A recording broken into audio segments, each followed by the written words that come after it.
Frog and Toad Are Friends by Arnold Lobel. Frog ran up the path to Toad's house. He knocked on the front door. There was no answer. "Toad! Toad!" shouted Frog. "Wake up! It is spring!" "Blah!" said a voice from inside the house. "Toad! Toad!" cried Frog. "The sun is shining.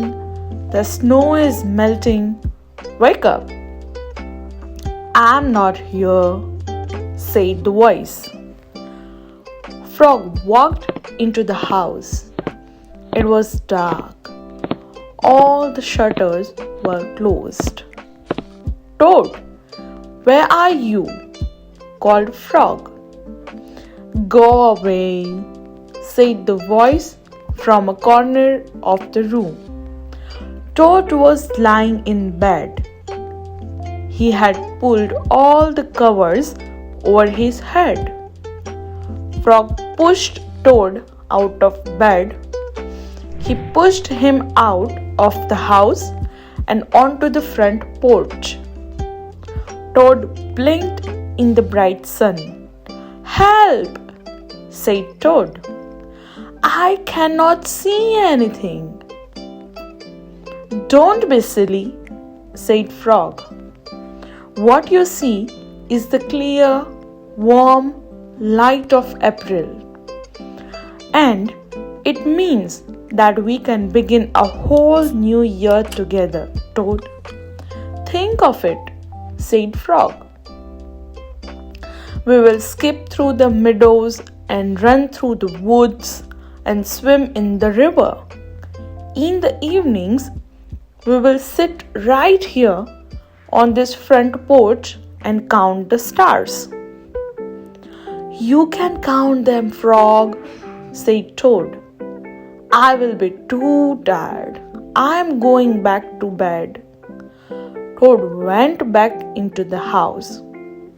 He got into the bed and pulled the covers over his head again. "But Toad," cried Frog, "you will miss all the fun." "Listen, Frog," said Toad. "How long have I been asleep?" "You have been asleep since November," said Frog. "Well then," said Toad, "a little more sleep will not hurt me. Come back again and wake me up at about May.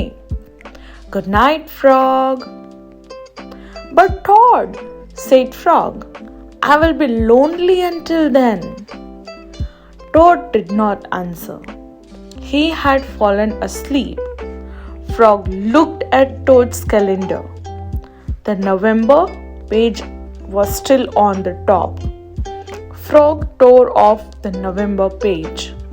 He tore off the December page and the January page, the February page and the March page. He came to the April page. Frog tore off the April page too. Then Frog ran back to Toad's bed. "Toad, Toad, wake up! It is me now." "What?" said Toad. "Can it be me so soon?" "Yes," said Frog. "Look at your calendar." Toad looked at the calendar. The May page was on top. "Why, it is me," said Toad as he climbed out of bed.